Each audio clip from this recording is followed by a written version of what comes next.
Here's more influence over U.S. decisions. Epstein says started talking to Ted Cruz and Tom Cotton for Kavanaugh. Was Epstein talking to Ted Cruz and Tom Cotton to get Kavanaugh confirmed? Oh, shit. It seems that is what this message thread indicates.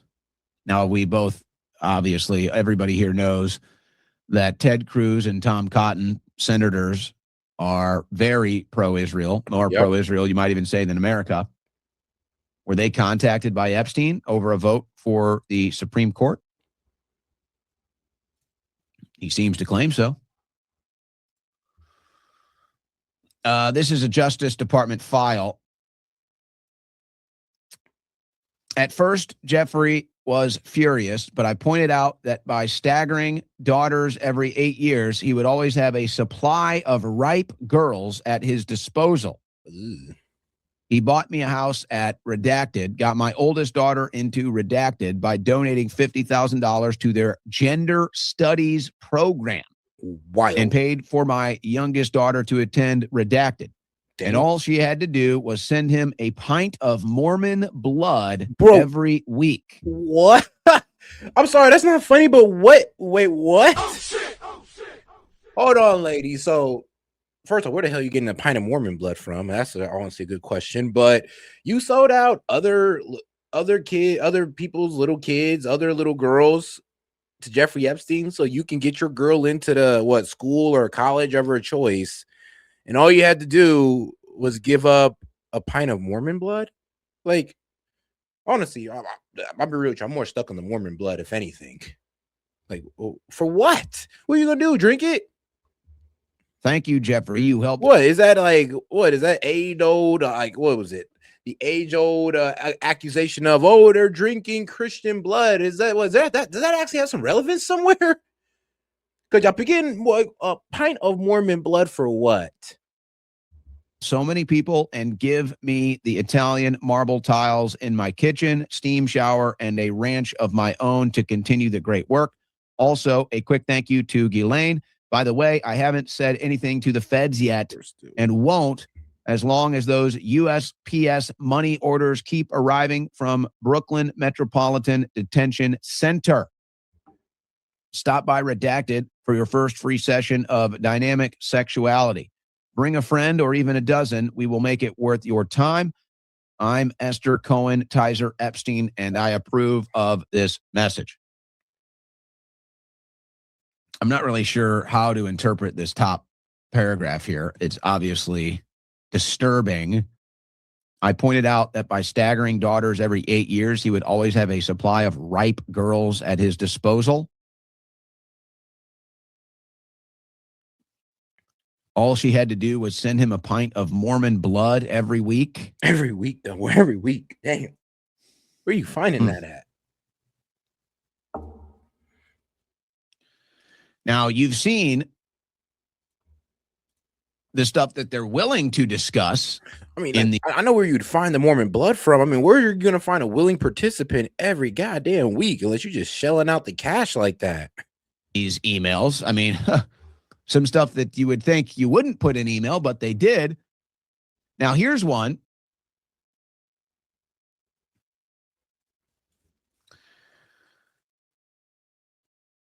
Jeffrey Epstein talking to Joy Ito here.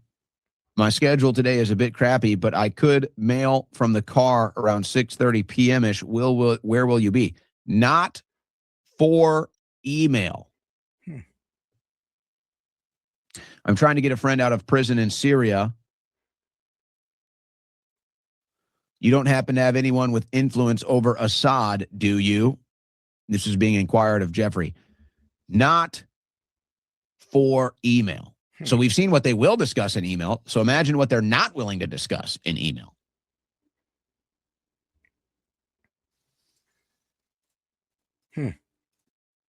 From Josh Harris to Jeffrey E. It kind of just shows how well connected he is when, people are calling you to get somebody out of Syria. And he's telling you, no, bro, not for email. But I got you, though, but not in this email thread. Like, huh. Will do, Jeff. I'm not sure there is much controversy at this point. After the call, if there is, happy to catch up. Thanks. You should feel free to call me directly so that I may explain my thinking. Any conversation that you prefer to stay between just us, well, it is my financial confession booth for Jews. My financial confession booth for Jews. Well, financial confession booth. From Gino U to Jeffrey E, written by someone I'm mentoring.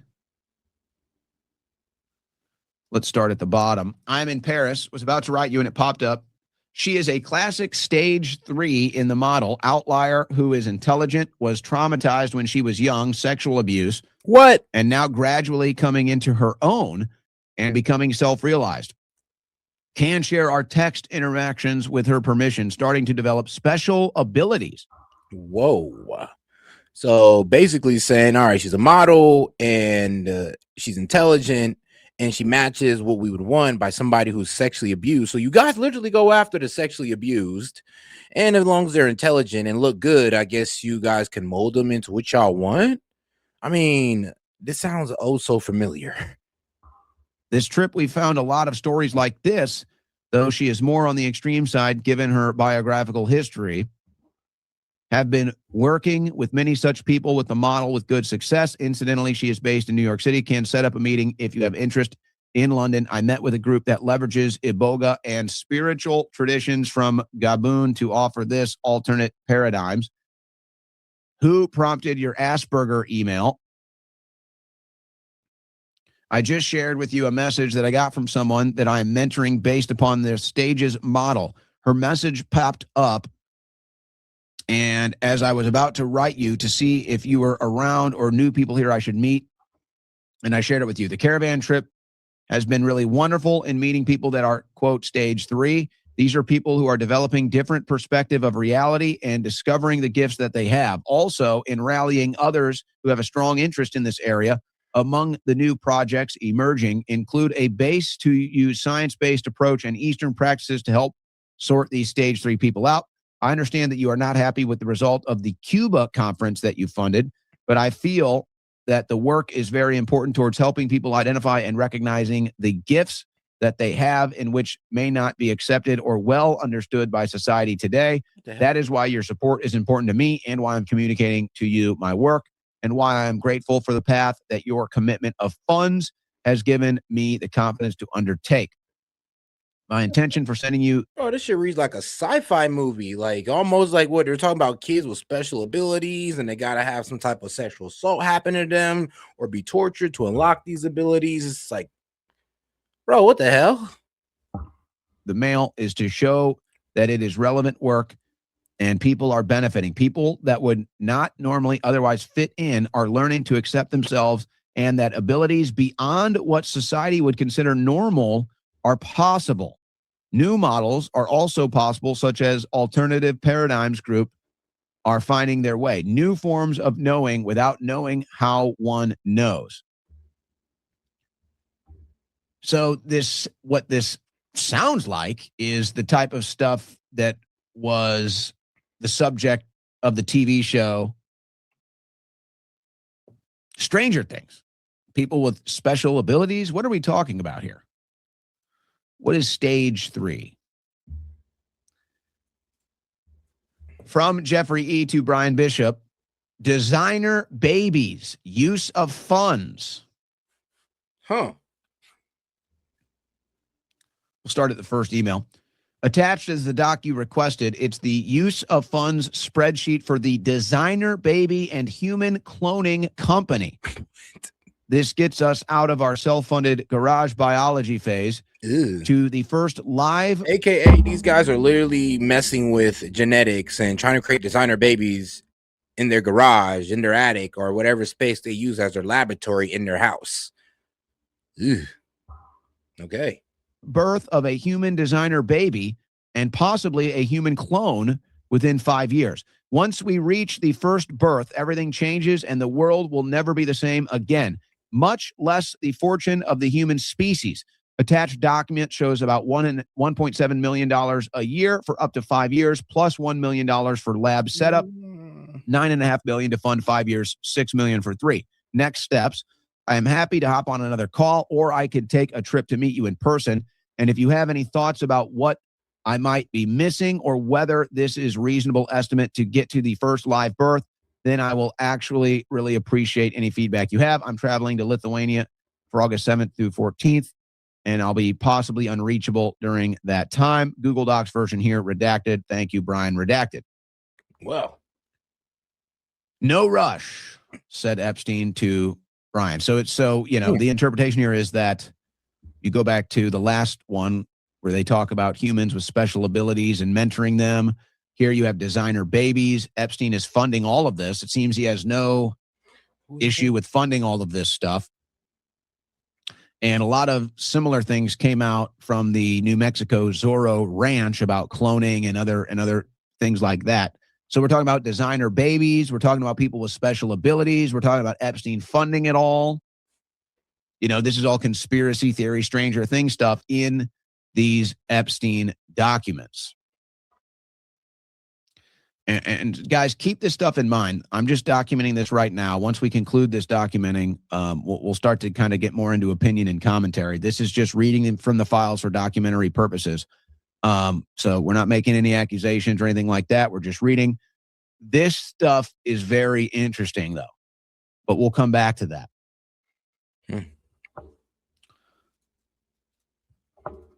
This is from Michael Wolff to Jeffrey E. War between the Jews and the non-Jews. Jews presently winning. And so this was a article that was sent, a Bloomberg article right after Trump was inaugurated for his first term. Bannon removed from National Security Council role in shakeup. And of course, we've seen other contacts, communications, relations with Bannon and Epstein, including but not limited to a long-form interview and a text that we read earlier. And so I guess since Bannon was a goy, they said, we're going to get rid of him. They did. They got rid of Bannon. War between the Jews and the non-Jews, Jews presently winning. Yeah, it's true. So Bannon did speak out against Israel a lot, to the point where they got sick of the man and kicked him out. And even now, to this very day, he says, bro, we don't need regime change. What was it? I think he was one of the main people that said we didn't need regime change in Venezuela, but we do need regime change in Israel. And I agree with him on that. Bibi needs to get out of power. Network was going to make sure there were no non-Jews in the Trump administration. And if you look at the second Trump administration, it looks like that is a continuing trend. Now, Michael Wolff, all we have is the name. Now, Trump did threaten to sue a Michael Wolff this weekend. The author, are they the same people? I don't know, but I figured we'd at least lay that out, as Trump did mention a lawsuit against Michael Wolff this weekend, or a pending lawsuit. This one is so small. I'm going to have to, guys, let me see if I can zoom in on this. This text is so small here. I can't even read this, actually.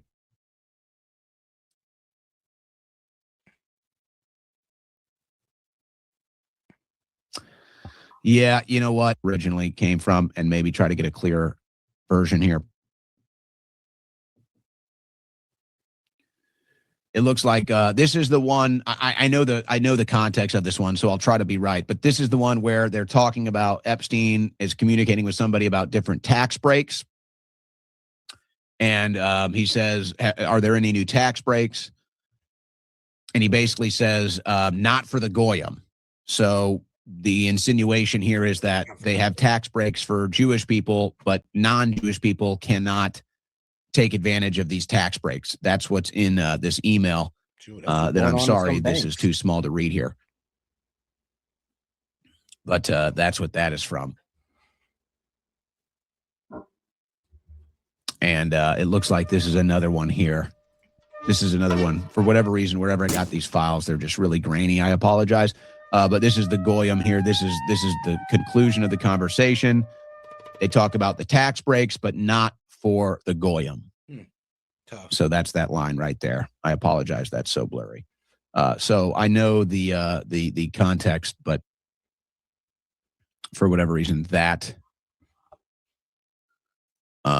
image was just a bad image coming in. All right, let's see here. Oh, well, this is another real nasty one. From redacted to Jeffrey Edwards. This is the same vacation email.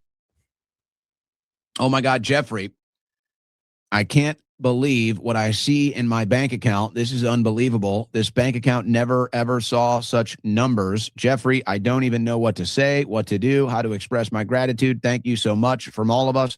I want you to know that this present will never be wasted for not important things. We won't touch it till we really, really need it for redacted. Now, I'm assuming that's a name, and I'll tell you why in a second. Greatest thank you. Your generosity has no limits. The only thing I can do is share my happiness with you. This little rabbit says thank you. So there's an image, and I don't believe I didn't put this image up because it's an image of a kid. But basically, whoever is redacted here sent this little rabbit. It's an image of a baby. Oh, wow. And I think it had maybe bunny ears on. So the thank you was this redacted individual sent Jeffrey Epstein the image of a baby. And I guess that was expressing thanks because he likes images of babies. And I'm assuming that's what this redaction is right here. So again, we just want to, I'm not documenting here. I don't want to get too into commentary or opinion, but, the circumstances here, it looks like there was some deal cut and Epstein paid this person for access to this baby. No answers, though, as far as, Todd Blanche did a press conference and he's done follow-up interviews, but nobody's asking about this stuff. Nobody in the mainstream media is asking these questions. Nobody's even looking into it. It's crazy. Man, bro. It's crazy. Like, man, if I was able to speak to Todd Blanche right now, I'd have 30 questions to ask this man. At least 30 just from hearing everything this guy has read out. But that's where we're at. To Jeffrey Epstein from Al Seckel, hacking Wikipedia again. They have all sorts of protection around your mugshot picture on Wikipedia. And so we are hacking Wikipedia now to remove it and replace it with a photo that you sent, which will have the headline, Jeffrey Epstein, businessman, philanthropist. So how funny is that? So whoever Epstein is working with here, his hackers are making sure that his public image is businessman and philanthropist. And I guess eventually somewhere down the road, financier became the other one. By the way, we also took out you in the sex offender category and removed the headline in the beginning sentence from Wikipedia that also stated sex offender, and now it just reads businessman, philanthropist. We recorded the IP addresses of the people who were going in and changing our edits back and actually hacked the site to block them back in. Yo, that's why the site has been stable. So whoever these hackers are for Epstein, they made sure to clean up his image on Wikipedia, and then they made sure to identify whoever was going in there and changing it back to what he really was or what he was being accused of. Locked him out the site. And they were able to locate who those people were too. I wonder what their fate ended up being. Pretty disturbing. From Jeffrey E. to Joy Ito. Oh, this was the not for email one. Secret societies. To J.E. Vacation from redacted subject Murray. Just got a note from Bob Priory, who asked me if I thought Murray Gelman would make a good candidate for the Zodiac. As you know, it's one of those last secret type societies. The Zodiac is one of the really cool ones. There are 12 members at any one time, and it is still very secret. They do really cool stuff, but mostly since they are all very old, it's just dinners in exotic locations. I can't tell you all the 12 members because I don't know who they all are, but I know Paul Volcker is one, some guy named Howdy, whose family owns Stuyvesant Town, Bob Prairie, and I think Tom Brokaw. Bob represents cancer, the sign, not the month. You are a member until death, but if you get senile, they can put you into eccentric orbit and not invite you to meetings, etc. Anyway, the only way you get in is if they can put you, is if somebody dies. Then there are obviously no minorities or women allowed. Anyway, let me know what you think. Finally leaving West Africa tonight. Let me know when you get your postcard. You will hopefully laugh a lot. Miss you. So we don't know who sent this about a secret Zodiac society. No minorities allowed. Okay. Oh, here's pandemics coming up again. Here's pandemics coming up again. From redacted to Jeffrey Epstein. Well, actually, we'll go to the original. Preparing for pandemics is the subject. And this here is Paul Volcker, part of this alleged Zodiac club. Huh, interesting. So yeah, Paul Volcker, Paul Adolf Volcker Jr., September 5th, 1927. He died in December 8th, 2019, was an American economist who served as the 12th chairman of the Federal Reserve from 1979 to, let me go ahead and actually get the full there. Oh, 1987. So apparently this guy here is part of that Zodiac club. Let's see here. Grandparents, German origin. Okay. All right, though. That's pretty much this guy. Part of the Zodiac club full of rich people, rich individuals, who had high influence. Subject matter here. To redacted from redacted. CC redacted. Please find attached a draft agenda for the meeting on preparing for pandemics as requested. Let's discuss next steps. For example, I just want to let you guys know I'm not suicidal in any way. I love my life. I truly do. So I am not suicidal. How to officially involve the WHO and ICRC. Best regards. I hope we can pull this off. Redacted. Preparing for pandemics. Hope we can pull this off. Involve the WHO. Hey, shout out to Debate Nation for the 100 for the 2 jewels. Appreciate the support, my man. Wonder who that is.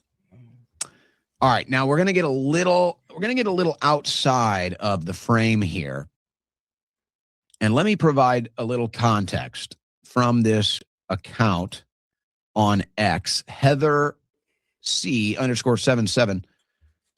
We've got 10.2 million views on this. Epstein files, this is huge. The individual who anonymously posted on 4chan the morning of Epstein's death on August 10th, 2019, claiming he witnessed weird happenings at the prison before Epstein's death, has been identified in the Epstein files. Robert Grijalva, an officer at the Metropolitan Correctional Center in New York, has been identified as the anonymous prison employee who posted on 4chan claiming Epstein left his cell Friday evening shackled in a medical wheelchair, while at the same time an unauthorized trip van arrived at the prison, which he believed took Epstein away the night before news of his death. The day after Epstein's death, U.S. Attorney Jeffrey Berman of the SDNY opened a grand jury proceeding and subpoenaed 4chan, Apple, AT&T, and Citibank for records aiming to uncover Grijalva's identity following the anonymous 4chan post. Grijalva's name is not redacted on his bank records included in the SDNY subpoena response from Citibank for his 4chan post, and ties to the same prison officer, Roberto Grijalva, whose statements were released as a part. So these people says something out loud. It sounds like this kid says something out loud, not kid, but the security officer says something, noticed something, and for some reason, well, the investigators were looking into him. And it's kind of weird because, well, what he saw is pretty much leading up to, well, maybe Jeffrey Epstein is actually alive and maybe we got a body double. Maybe Epstein never died. But and here's the thing. I mean, this guy's writing this on 4chan and this could have been looked over. The investigators could have said, oh, whatever. But for some reason, they was like, how did he come to that? Or how did he know? Of the prison's investigation into Epstein's death. This is huge. We now have a validation. The 4chan post from 8/10/2019 is a legitimate eyewitness account from an MCC prison officer that Epstein may have been switched out before news of his alleged suicide. So here's the original 4chan post. Hold F on. I can leave it up here for a moment. You guys, I am shaking right now, but I think they switched him out. So this is the original 4chan post where he's saying he believes he witnessed them. I'll read it for you. Not saying anything after this. Please do not try to dox me. But last night, after 04:15 count, they took so that means they're probably checking the cells every 15 minutes. So at 4:15 in the morning, the 4:15 count, they took him medical in a wheelchair, front cuffed, but not one triage nurse says they spoke to him. So in other words, if he was having a medical incident, there would have been medical on site, but he's saying there was no medical on site, just the wheelchair. Next thing we know, a trip van shows up. We do not do releases on the weekends unless a judge orders it. Next thing we know, he's put in a single man cell and he hangs himself. Here's the thing. The trip van did not sign in and we did not record the plate number, and a guy in a green dress military outfit was in the back of the van, according to the tower guy who let him through the gate. You guys, I am shaking right now, but I think they switched him out. Now, there's other rumors that Hillary Clinton's brother, I think Tony Rodham was his name, who actually looks a lot like Epstein. They look very similar. It's kind of eerie how similar they look. They think that might have been the switch, but that's just an aside. You know, I wonder, and it might be too late now, but it's like, I wonder if anybody got any footage from that morning, just surrounding buildings or businesses or whatever might have their own security footage that might have actually captured this. Mm-hmm. So they were investigating this guy. But all right, guys, we're going to go ahead and call it a night on that one. Don't worry. I'll be back tomorrow to give you guys more, because shout out to my man, Owen Schroeder. He's been doing this every day, been going through the Epstein files. Like, I got another, like, this video was like an hour long. Trust me, there's another video that's 38 minutes long. So we'll be doing this for a couple days. Cause like I said, I want to get it out there to, one, let these Dems know that we're not running from this. We're not running. The problem is you guys want this to be all about Trump, but the thing is, this is about justice. This is about holding these people accountable and getting them off the streets or off their executive boards. Like, that's what this is about. But hey, it is what it is. But all right, guys, I'm gonna go ahead and head out on this one, guys. Make sure you like and subscribe to the channel, man. I appreciate it. So make sure you double tap that screen and like the video, and go ahead and hit that icon up top and subscribe to the channel. Also follow me on Rumble, Twitter, Kick, Twitch, and wherever else you can stream on. You can most likely find me. All right, guys. S.E.T with S.E.T Media. I'm gonna go ahead and head out on this one. Appreciate the support. Peace. The man of knowledge must be able not only to love his enemies, but also to hate his friends. It sounds almost blasphemous in a world where we're taught that friendship is sacred and hatred is poison. And yet there's a profound truth hiding in these words that most of us are too uncomfortable to acknowledge. To love your enemies requires seeing beyond